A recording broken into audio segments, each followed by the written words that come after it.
Bonjour à tous et bienvenue dans le 18h Info de Télé Nantes. Nous vous en parlions hier, EDF a bien confirmé la fermeture de 2 tranches de la centrale de Cordemais, une centrale qui produit de l'électricité pour l'ouest de la France, mais aussi pour l'export.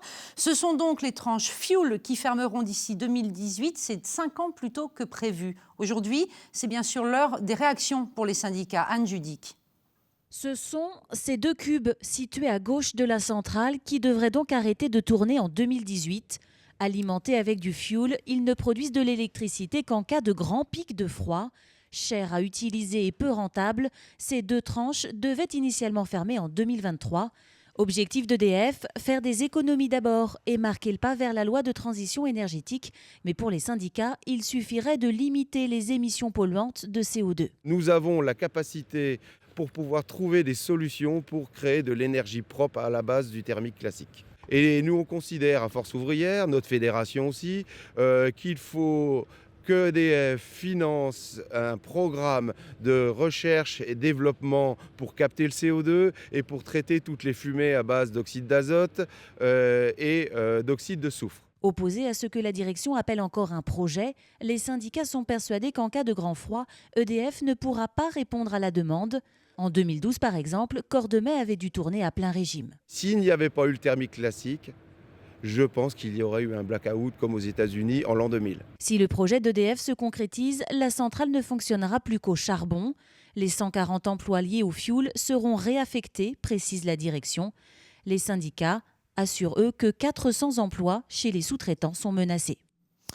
Quel périmètre pour un référendum sur Notre-Dame-des-Landes? Qui votera? Le Premier ministre a réaffirmé que ce serait la Loire-Atlantique. Seulement voilà, les départements limitrophes, la Mayenne, le Morbihan, le Maine-et-Loire et la Vendée, veulent en être. Leurs présidents ont publié aujourd'hui une tribune.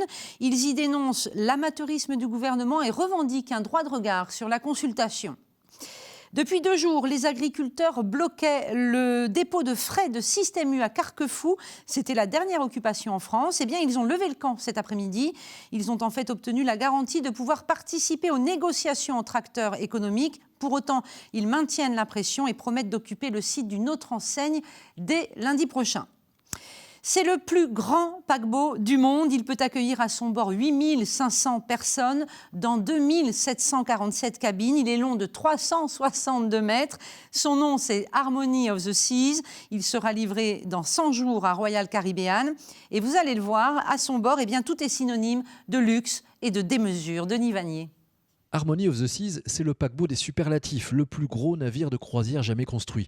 Mais pour les 3000 personnes qui s'activent encore sur ce chantier gigantesque, c'est une affaire de cœur. Pour moi, c'est le plus beau parce que c'est le dernier, quoi qu'il arrive. C'est celui sur lequel je suis. Ça fait déjà plus de 3 ans que je suis sur le navire. Donc effectivement, pour moi, c'est le plus beau.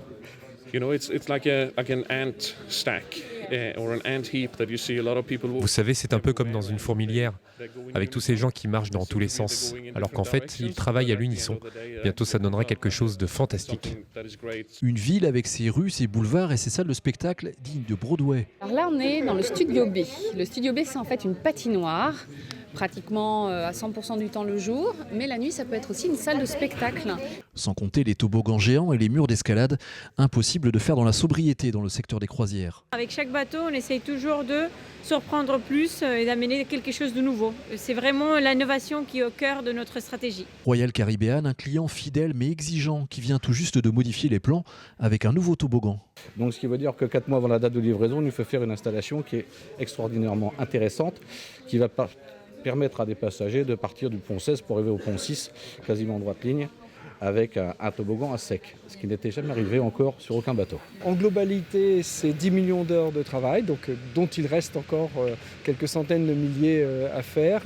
Et ça a été pour beaucoup des entreprises de la région aussi un grand bol d'air qui a permis de faire un grand redémarrage. À ce jour, le carnet de commandes de STX est complet jusqu'en 2020.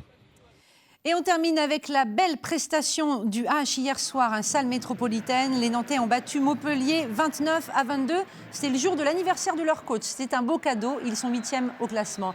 Bonne soirée sur Télé Nantes. Tout de suite, la météo.